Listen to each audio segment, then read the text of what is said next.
5. Good to go? Yes. Please join me in the Pledge of Allegiance. I pledge allegiance to the flag of the United States of America and to the republic for which it stands, one nation, under God, indivisible, with liberty and justice for all. I did want to start on a solemn occasion. We lost a member of the greater Plattsburgh community. As many of you probably saw, we lost one of our troopers who was connected with Troop B over the weekend, and he was having his wake today. Unfortunately, because of our meeting, many of us couldn't get there tonight, but I did want to honor his memory and his service to our community and the state in a moment of silence. So if we can, in a moment of silence.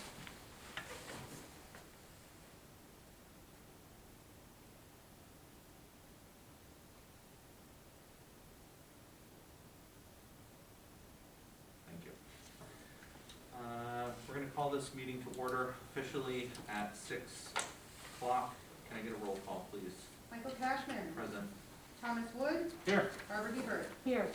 Charles Costick. Here. Dan Angelello. Here. James Coffey. Absent. And town clerk Katie is here. Also in attendance tonight is Patrick Bowen, our finance manager. Thanks for being here today, Patrick.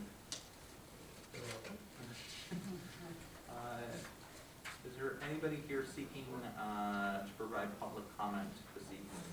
Seeing nothing for public comment, we will jump into the supervisor's report and we'll move to a presentation from representatives of the New York State Power Authority. So I'll toss it to you, gentlemen, to roll it over.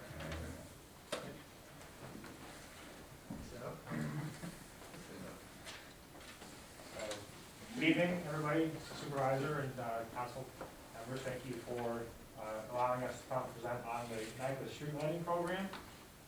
For introductions, my name is Zach Adams. I'm a Key Account Manager at the New York Power Authority based out of our Messina office. Jesse Scott, I'm a Senior Manager of Key Accounts based out of White Plains. But really, I help launch this program statewide and I've worked with towns, cities, and villages across the entire state. So nice to meet you all. Go through the slides quickly. Going to do a quick slide on introductions to NYPA. I'm not sure how familiar everyone is here with the New York Power Authority. Go through the street lighting program across the state with the overview and benefits of the program, as well as the type of maintenance program which is included and any next steps. So to start, the New York Power Authority is the largest state-owned public authority in the nation. We have over 1,900 employees, 16 operating facilities, the two largest being in St. Lawrence County and Niagara County. We have 3 administrative offices, as you can see, spread out throughout the state. We are responsible for 25% of the state's electricity. And 80% of that power that we produce is hydropower at our generating facilities. So each year, over $300 million, as you can see, is invested in New York State on energy efficiency projects across the state. And in our economic development programs, such as Recharge New York, Preservation Power, and the West New York Hydropower Program, the New York Power Authority is responsible for the creation and retention of over 400,000 jobs across the state as members of the program. We also have the Plattsburgh Champlain transmission line as well. So just a few of some of NYPA's services that we provide for clean energy solutions. It's anything from advisory services on energy efficiency projects, energy efficiency work. We have the New York Energy Manager, which we rolled out 2 or 3 years ago. The street lighting program, which we're here today to talk about. And I'm sure you've seen some of the electric vehicle work that we've done. I know that there was the project in Plattsburgh that was installed recently. We're also doing work with solar and storage, with on-site solar, community solar, and now a new program that NYPA has is the Blended Power Program, which is green hydropower that's 100% generated and delivered in New York State. And we're able to customers, local governments, and state agencies. On top of that, we have the programs that have been around for 10 years. It's the Recharge New York and Western New York Hydropower Program. Preservation Power, which is a Northern New York specific program for the 3 counties closest to our generating facilities, so St. Lawrence, Franklin, and Jefferson, for the creation and for the retention of jobs. What's the other 20%? 80% you said was hydropower. It's natural gas down in Astoria and in Long Island, so we have 2 natural gas plants left. We're being looked at repurposing and decommissioning those in the next 5 to 10 years. There's a plan for that. Okay, so I'm gonna jump in from here and highlight the street lighting program. So Smart Street Lighting New York, announced by now Governor Hochul at the Association of Towns Conference in 2018. This program really started when cities and towns and villages outside of Westchester County and Long Island wanted to purchase their lights because the utilities weren't converting them to LED. So, historically in New York State, Long Island and in Westchester, Con Ed territory, and LAPA, local governments always owned their own lights for decades, and that's how it's always been. The rest of the state was always very different. So there was a rate case with National Grid in 2017, and the cities of Rochester, Syracuse, Albany, and Buffalo were parties to this rate case, and they petitioned to the Public Service Commission to create an order that allowed municipalities to purchase their lights from their utilities. So a process was created and established, and now that process is what, over the last 4 or 5 years, approximately 150 municipalities have decided to go through in an attempt to improve their quality of light and lower their overhead costs. So now it's actually the more typical model you see across the state. So it's been rapidly popular, and now the process exists. So municipalities like Plattsburgh, you were very early on in purchasing as well, and want to commend you for doing so. That was probably the most difficult part of the process is buying them initially from the utility. So the hardest part's behind it. So system benefits to converting to LED, backbone for smart city technology. The real estate is located optimal areas if you ever wanted to add like air quality sensors or traffic control or snow and ice detection. You can use the street lighting system, the LED system that you're installing, as the backbone for those types of technology, either through radio frequency or cellular communication. You always have the ability to build onto this system, which is excellent. Asset management, which I'll talk about later, is knowing exactly how your equipment is functioning and when in real time. Uniform streetlights is improved quality of light, which I'll talk about on the next slide. And controllability, if you ever wanted to dim or turn on or off your lights, you have full controllability really from an iPhone now, or any phone, a smartphone. You can adjust light levels at any point in time. And then on the LED side, LEDs use approximately 1/3 of the electricity, and they last for 20 to 25 years. They're rated for 100,000 hours, and I'll show a light a little bit later in the presentation and what they look like. Because of the extended life of the LEDs compared to what the system is now, you have significant reduction in maintenance costs as well, and reduction in greenhouse gas emissions and environmental benefits due to reduced energy consumption and also less hazardous material and gases in the technology itself.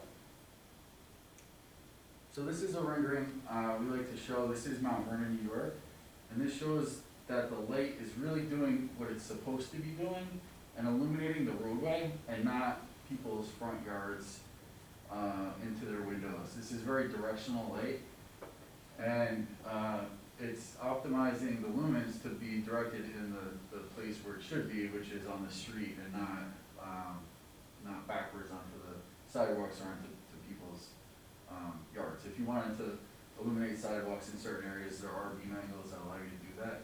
But part of our commissioning process at the end of the installation is tweaking, adjusting wattages, adding shielding if we wanted to. So when the final light's installed, we're not done there. We do commissioning at the end to make sure that when we pack up and the construction crews leave, that the system is operating the way it was designed to and the way that you want it to. So, construction management is, after our design, we go to construction management, and we would assign an implementation contractor from our stable of contractors. These companies are experts at construction management for street lighting.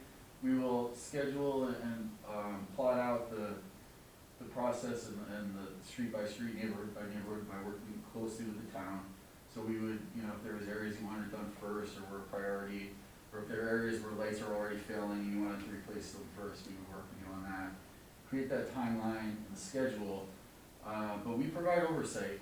You have a NIPA project manager and an implementation contractor project manager, both PEs, overseeing the project and keeping the installers on schedule, making sure that waste is not left behind, that safety protocols are being followed, and holding them to task. Also during the construction, if there are wires that are eroding, or if there's damaged arms or poles that you want to replace at that time, we would establish a process by which we would communicate with the town that there's, you know, something we found, you want it fixed now, and you would give us a go, no-go. And those protocols would be established at the very beginning on the thresholds and the conditions by which you would want us to contact you for approval. And then it would be up to the town to decide if that's a repair you would want us to make or not while we're in the field. How often are the utility conversion reports done? Are they, excuse me? The utility conversion reports, is that something that's done, how regular is that? So we would do that monthly on your behalf. Okay. So we would file for you, so you wouldn't wait until the end of the conversion to start saving money. So like you would get bill credits the following the first month of construction. Okay. And we would do that monthly throughout the whole process. It's a great question.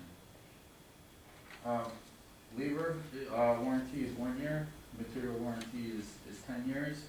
But the benefit of working with NIPA is that if something goes wrong with your system, we're a state authority, we're a non-for-profit, we're gonna make it right. That's like, you get peace of mind and security when working for NIPA. So we're gonna be there with you, because we look at this as a long-term partnership, not us coming in and doing this project and then, you know, packing up and leaving. We want to do more projects with you. We want to help you with maybe solar or energy efficiency projects or power supply and, you know, a lot of other things, so that you get the kind of peace of mind of working with an agency that is going to make sure you're happy in the end. Okay. So on project financing, at the, you have some flexibility here. Our financing rates, they're variable and they change every January for that sequential year. Right now, I think it's about 2.75. So the town, quite honestly, probably could bond better than that. Our financing is a pass-through to us. We don't make any money on it. It's our cost of capital that our financing department sets the rates. So the town of Plattsburgh or the MTA or SUNY Albany, everybody has the same rate for all of our outstanding loans.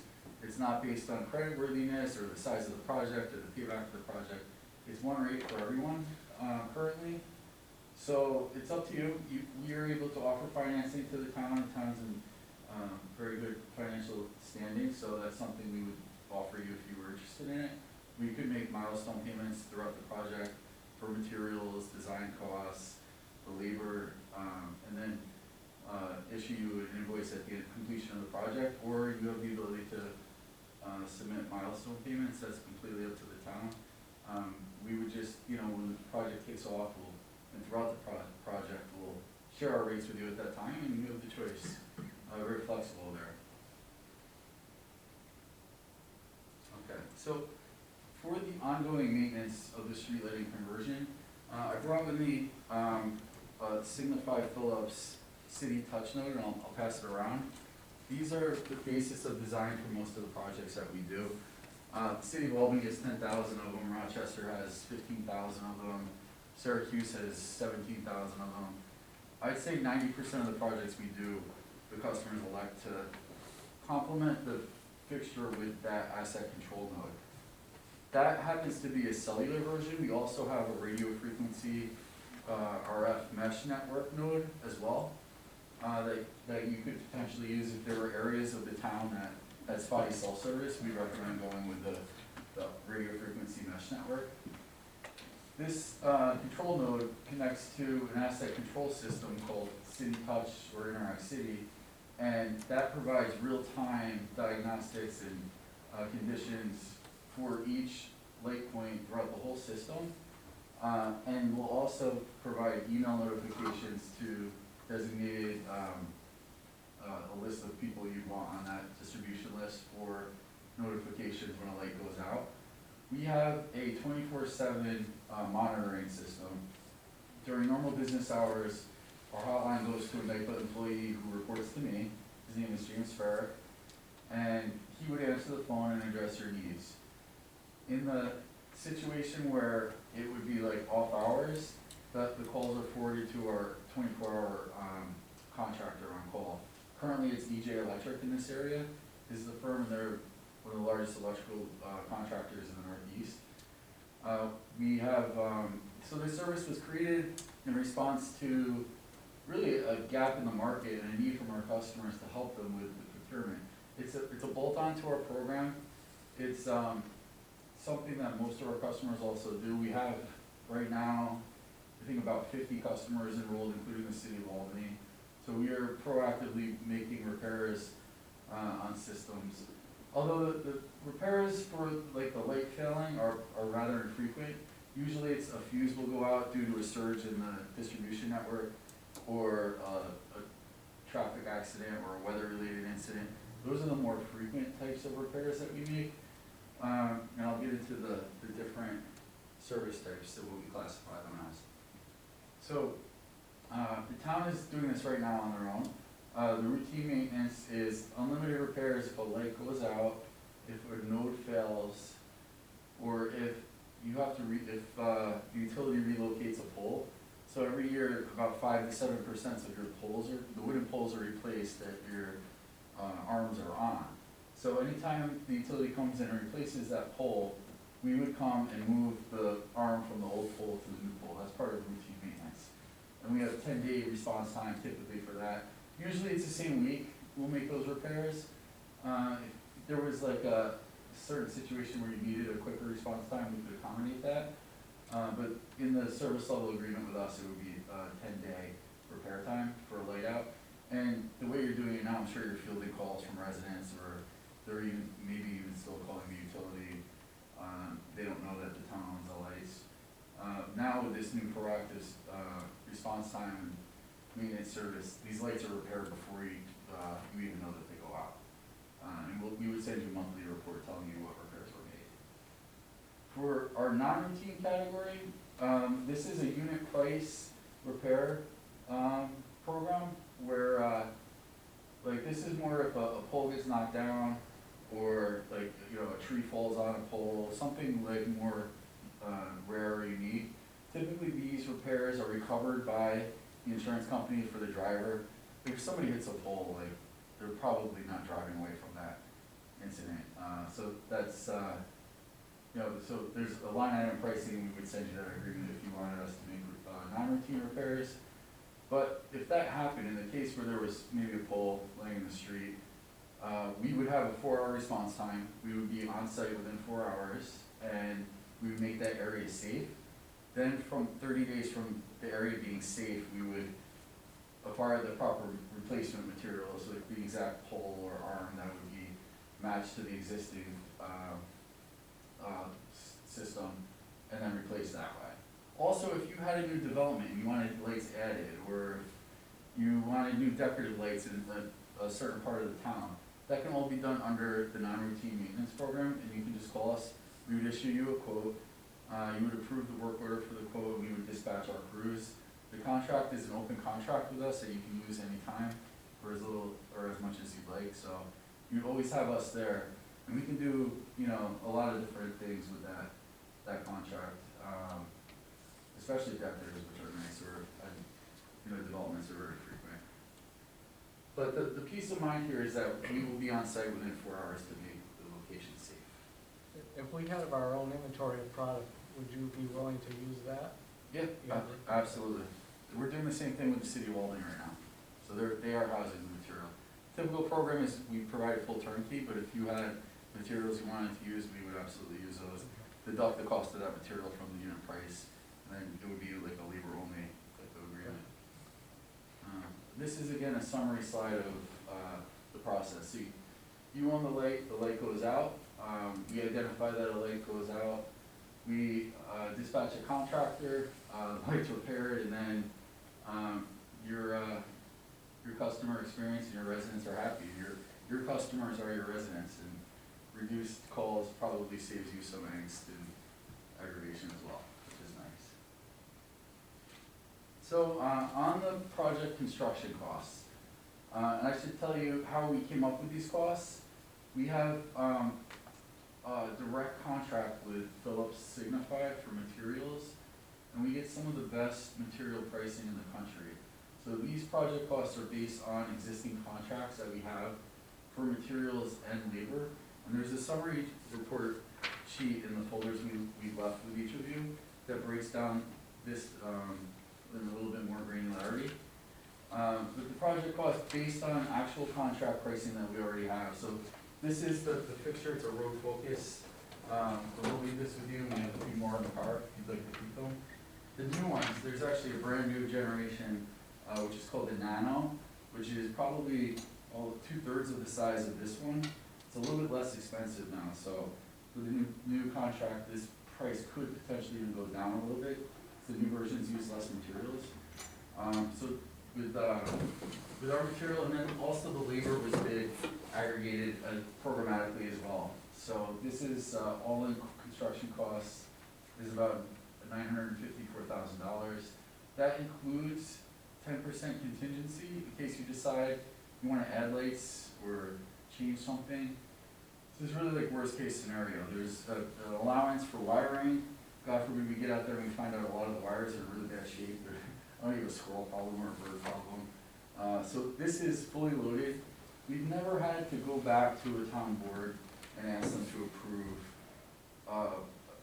additional funding for a project. That's not what we want to do. So, and that hasn't happened in the 146 projects we've done so far. So with that being considered, with the financing costs, that's including the long-term interest on the loan, you're at $1 million, and then you would have a NYSEG rebate of $67,950 approximately based on their current rebate program. We don't expect those rebates to go anywhere. They just went through a rate case last year, so as far as we know, those will at least be in place for the next couple of years. So that's almost a sure thing. And that's also part of the service we offer. We would apply for those on your behalf, those rebates and incentives. And then our expected savings between energy and maintenance savings, about $80,000.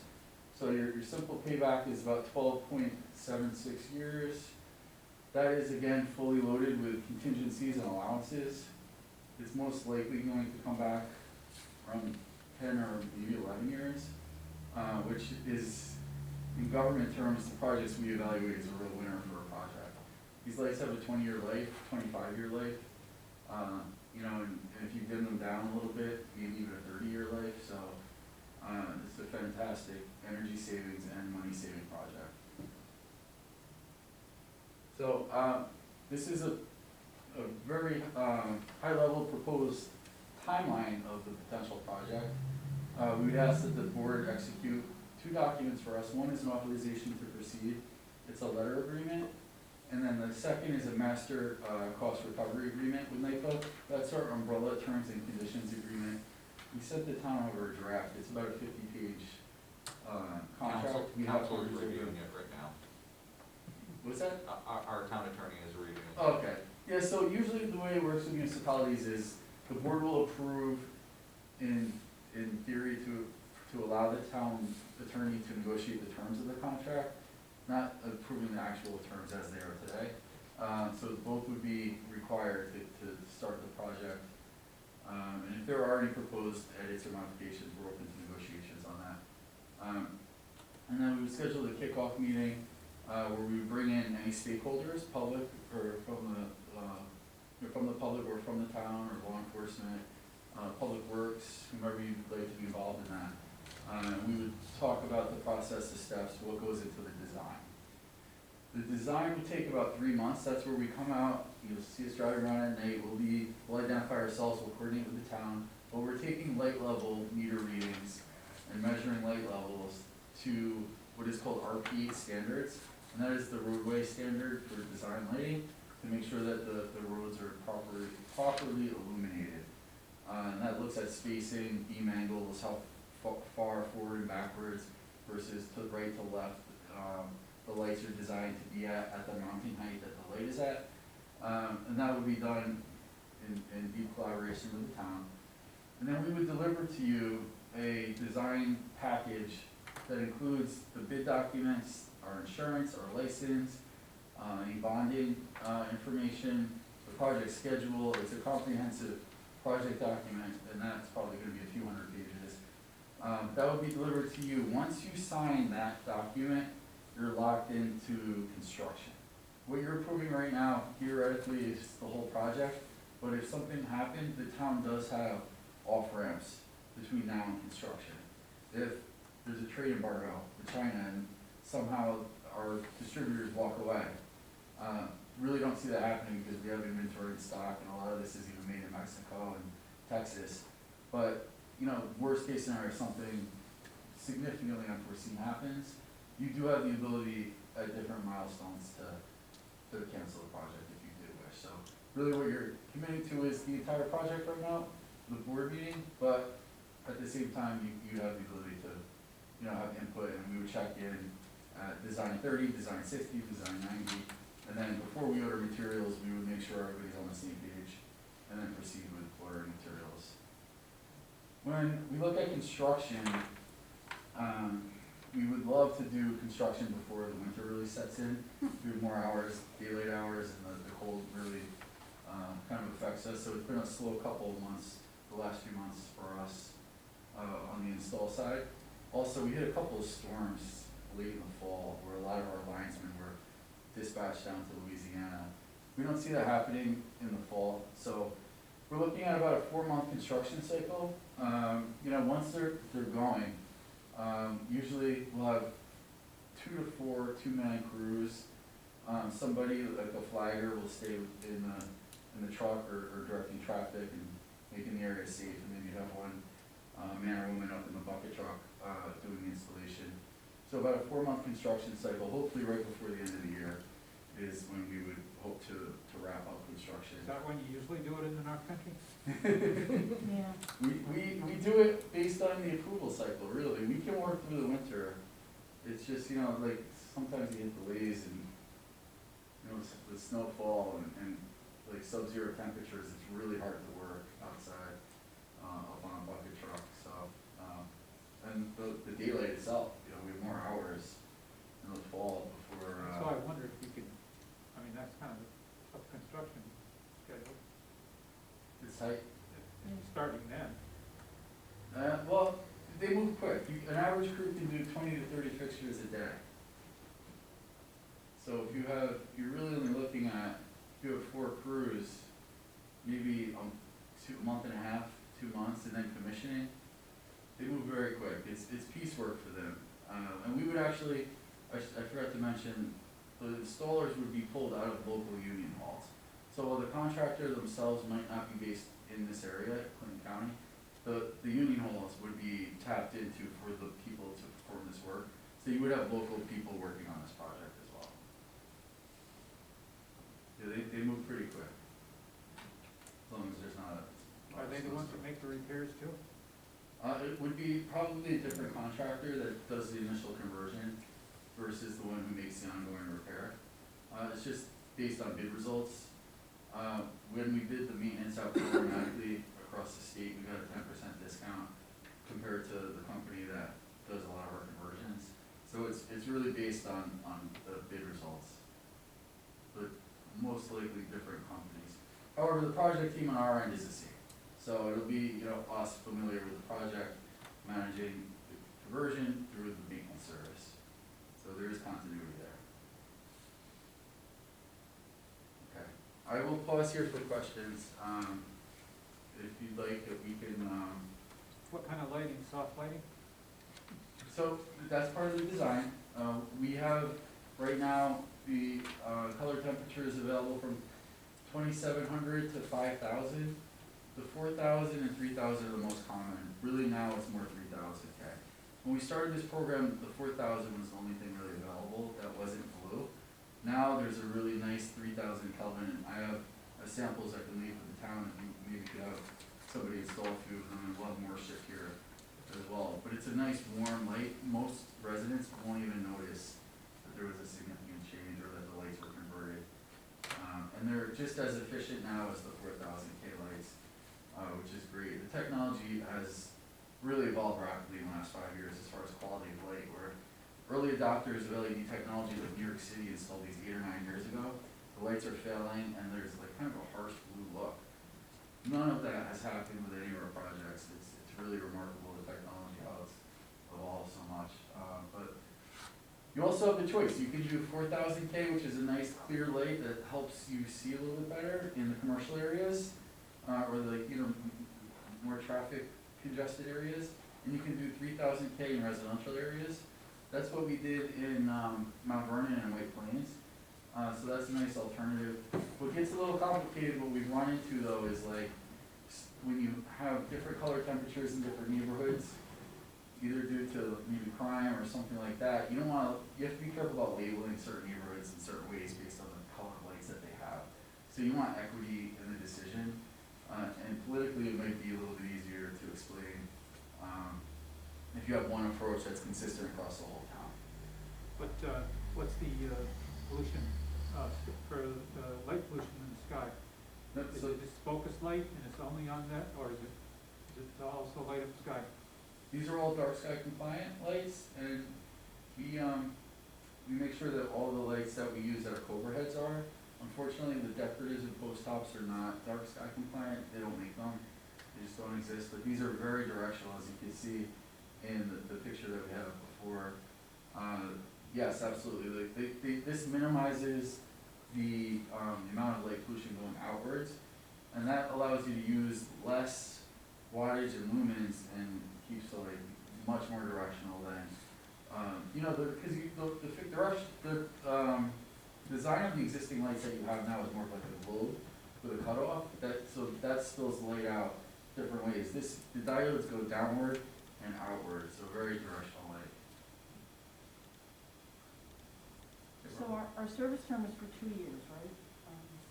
Based on the information that we have. It would be. So our non-routine maintenance budget item is gonna stay the same, year 1 and year 2? That's not charged unless something happens, so that's just a placeholder. The routine budget is charged, and that's your insurance policy if anything goes wrong with like a failure or those things on the routine list. Okay. That you can pay quarterly or you can pay annually. Most people just pay it annually, but we have flexibility. Even if you wanted to do it monthly, we could work that out. Is that a part of the, percentage that we're supposed to keep the contingency, or is that a separate payment beyond the contingency? So the contingency and the conversion, look at it as almost two separate projects. The conversion has a contingency, and that's created so that hopefully we don't have to use any of that non-routine budget, really. So we'll make the system, when we walk away from it, will be in very good working order. So anything that had rust or dents, you know, we'll report to the town, and at that point in time, you can choose to make those repairs. So hopefully, due to the age of the equipment, you won't have any repairs that are for just things rusting or underground conduit failing or things like that.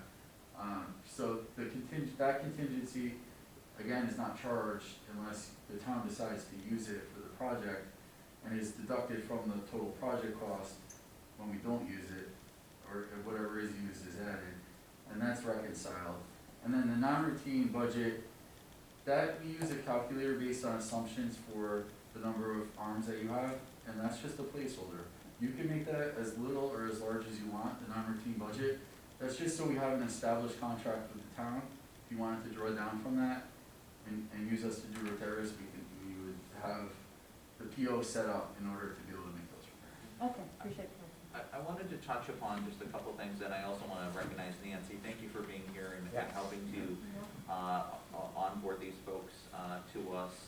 You know, the town of Plattsburgh a number of years ago was the first community in Clinton County to become a NYSERDA certified clean energy community. And we very much believe within our comprehensive land use and our planning, and et cetera, that we want to become a more sustainable community.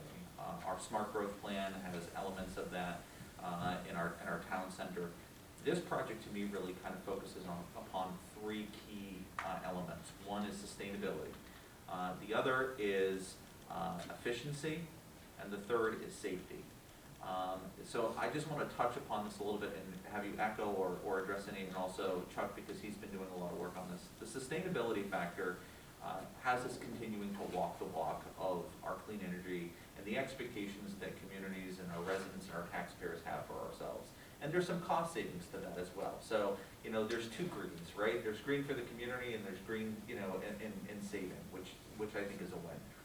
From an efficiency standpoint, while the current configuration of this town board was not here when the decision was fully made to assume the lights, we have been managing the portfolio in a way trying to strengthen our ability to address, you know, lights that go out.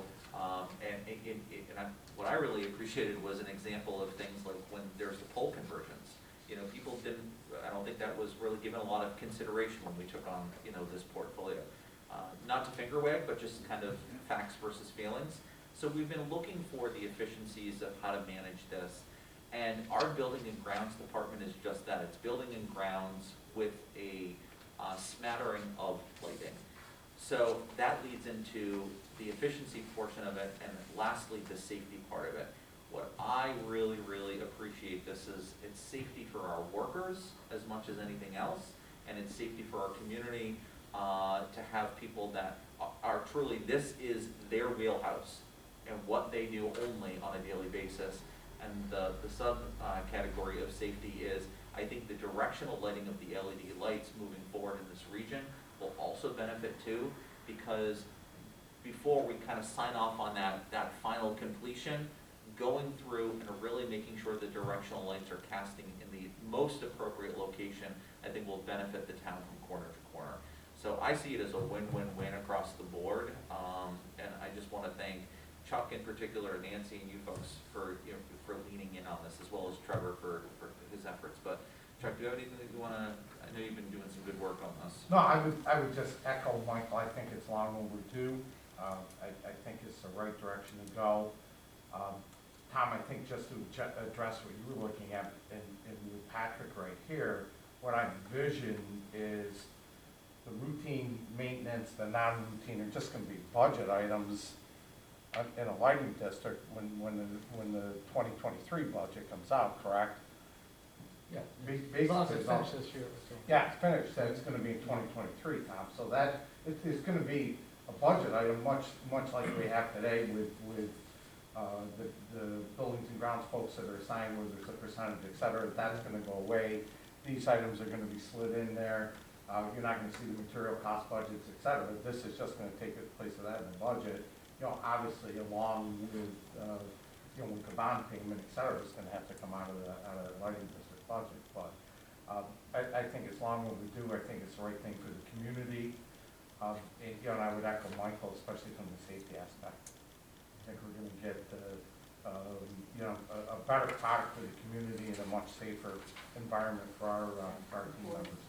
Even getting the light fixed, you know, adds an element of safety. So Well, it's a safety for, exactly. you know, in that regards, it's a safety for the people that are working on the pole. I mean, so there's some real wins. And then Pat and I know we've talked a little bit, and you know, still a little more needs to be done, but you know, there's some potential to use some of the ARPA funds to support this project too. So you know, there's still some more homework to be done on this, but it's anticipated within probably the next week that we kick off, you know, as long as the board is in support, to get this moving forward. As you can see, Can you go back to the calendar slide just for a moment? Again, you know, we're hitting the hallmarks right now. I mean, the expectation was to have this presentation, get you folks kind of in a sense of where we're at. You know, maybe we're, you know, off by about a week or so, but, you know, hopefully next week, support a resolution to sign up, and then we can get that kickoff meeting scheduled and start moving forward. You know, and I also want to thank, you know, Rick Rasco has done some good work to help us get a sense of where we are currently, so we can, you know, really kind of grapple with those. And let's not forget Maggie, that Yep, and yeah, no, Meg was instrumental in really, making some yeah, connections. yeah, especially work to get Nancy for the initial meeting. And it is adjustable on an iPhone, so say, if I wanted to crank the lights up on Route 22 by Big Sal's, I can turn them up bright. Oh, I'm sorry, Tom, I just had to. Turn all the lights down, Not in your I'd vote for it. yard. If you can't turn them down, I'd not vote for it. Chuck, you just We lost can the turn vote. them down. Convince your own I lobby. lost a few votes. Chuck. Until our department was out there and said this is in violation. Yeah, well, we'll get them turned down there for you, Tom, Yeah. it'll be the appropriate I one. doubt it. You also have the ability to set rights, so certain people can control certain parts of the system. Yeah, So- no, and I think that's vital, that you're gonna have that opportunity to maybe make some adjustments, Yeah, even after you do the final commissioning, if we see something afterwards, and we may have a law enforcement that may say, hey, this corner, can we do something here, this looks like a problem, that maybe just didn't see, I mean, that's a lot to catch up when you're looking at 1,400 lights, there's gonna be something, I think that's great that it gives us the opportunity to make those adjustments after the fact, if something does come up. one other thing, I'm sorry. Oh, because I was thinking along the lines of bike paths, you know, because I looked at how the sidewalks, Yeah. you know, you can angle that, but, you know, we also have to take into account, as we also are trying to create The smart more grid. bikeable, Mhm. you know, that our bike paths Smart grid. are well lit. Well, basically, the businesses are the ones that are, they get too much lights and too many out, spread out, they're too bright. I'm sorry. So, I'm sorry, Just one other thing, Supervisor, if you don't mind. Sure. At the last National Grid rate case, they have agreed in principle to implement a dimming tariff. That savings was not included in this. With the nodes, you'll be able to dim your lights and get bill credit, so say between 11 PM and, I don't know, 5 AM, you wanted to dim your lights down 25 or 50%. And they're fully expecting to have this maybe later this year, if not at the latest, early next year. You would then be able to get bill credit for dimming your lights at night. And that's a very safe thing to do. You don't need to do it on every roadway, Yep. the major roadways, but in maybe residential areas where there's not a lot going on, you dim those lights down and you get more energy savings, and that even helps the payback even more. I just want to thank you guys for coming out. I got a couple. Yeah. On the routine maintenance, so on here you're showing 2 years. Are we able to extend that out more years? We have a contract right now for 5 years with our vendor, but this is a permanent program that we will offer in perpetuity at night, but we have commitments on that. And then we're even looking to find ways to enhance it, like smart cities sensors, air quality sensors, public safety, snow and ice detection sensors. So we're always looking to grow and enhance the program, but that's definitely something we would continue to offer. Okay, and on your annual increases, is there a certain percentage that you're working with right now, or what's your past history, or? We have locked in pricing for the next 2 years.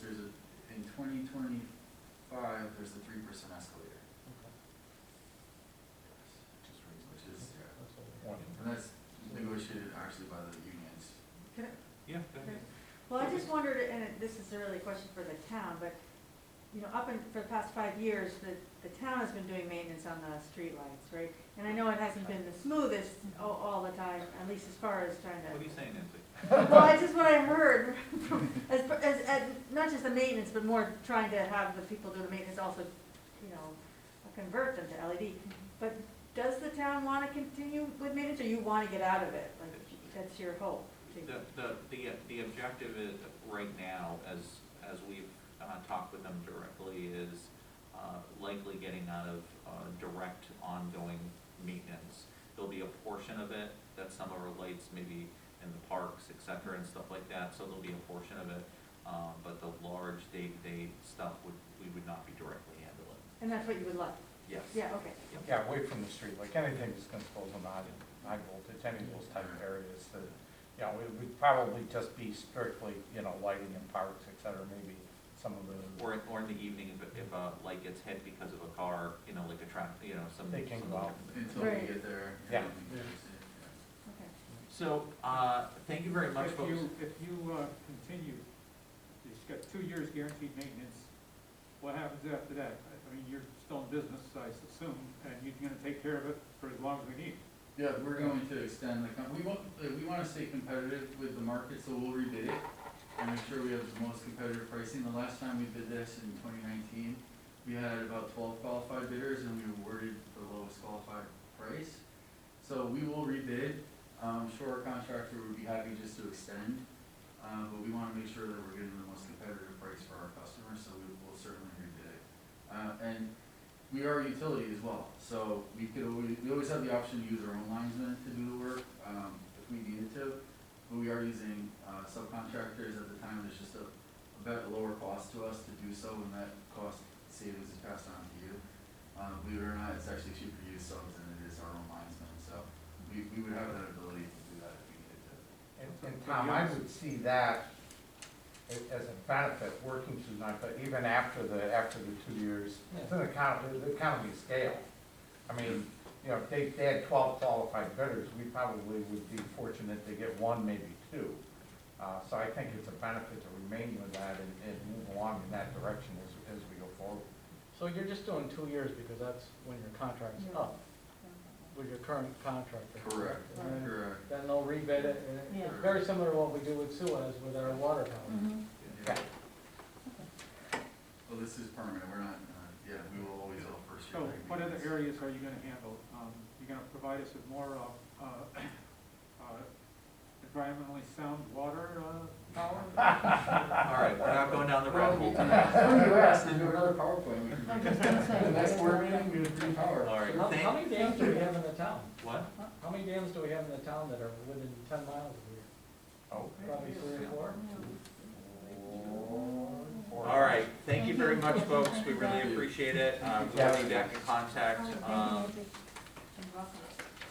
We do have, this is a work session, but there is one item that has been requested, and that is Resolution 56, a 2021 year-end budget amendment. Patrick was asked for that. This should be the last item to close out for the audit. Correct. Coming up, so. So we did our final payout on Friday for 2021, so this is just correcting all the overspent line items, so this is. 241,000? Whatever it says on there, it's about right. All right, Katie, would you mind reading the resolution? Whereas certain line items have been overspent in town funds during the 2021 fiscal year, and whereas the budget amendments will be offset from existing line items for the 2021 budget, therefore be it resolved that the town board of the town of Plattsburgh authorize the attached budget amendment, and be it further resolved that a copy of this resolution be given to the finance manager. Is there a motion? So moved. Hebert, is there a second? Second. Oscar, any discussion? Seeing none. All those in favor, please say aye. Resolution does carry. Thank you very much. Just very briefly, just want to cover a couple of other very quick items. Draft minutes. There's also the annual review of the rules and regulations as it relates to the town of Plattsburgh Community Mausoleum. Those will be up for next week, and then Jim has been reviewing the master cost recovery agreement for the streetlights, which is the presentation you've heard. So far, he has provided some draft material in anticipation that he will have them in front of you for next week. So I am going to ask that please familiarize yourself with the material, contact Chuck if you have any questions, but I'm anticipating that resolution will be for you next week. Okay? No, but it's, Anything else for the good of the order? Just one question of the mausoleum. Yep. Great work, by the way. do we have some money Yeah, we have it. in reserve to? Are we in some way, shape, or manner going to convey this change to those folks? going all the way It down? it gets posted on the website, it also gets posted in the mausoleum, and also gets shared with, the various local vendors, is how it's been done. Okay, Yeah, County funeral yeah, director. directors. okay. Yeah, but that was started last time we did the very first, Okay. revision. No, I'm just No. concerned because there's gonna be people that are, you No. know, may have prepaid and may Oh. not realize. I mean, I'm in No. total agreement with the fee schedule, Yeah, but, we had a discussion about that, actually. Yeah, Okay. that was one of the things with communication. Yeah, All I right. spoke with New York State Cemeteries too, just for fun, just to pick my own brain, just to be Just for sure. fun. Yeah, just be like, hey, you know, just want, especially with the encryption stuff, like being sure, like, and, you know, they were just glad we have it. All right, at this point, we will adjourn at 6:49 PM. Drive safe, everyone, thank you very much. Thank you. No,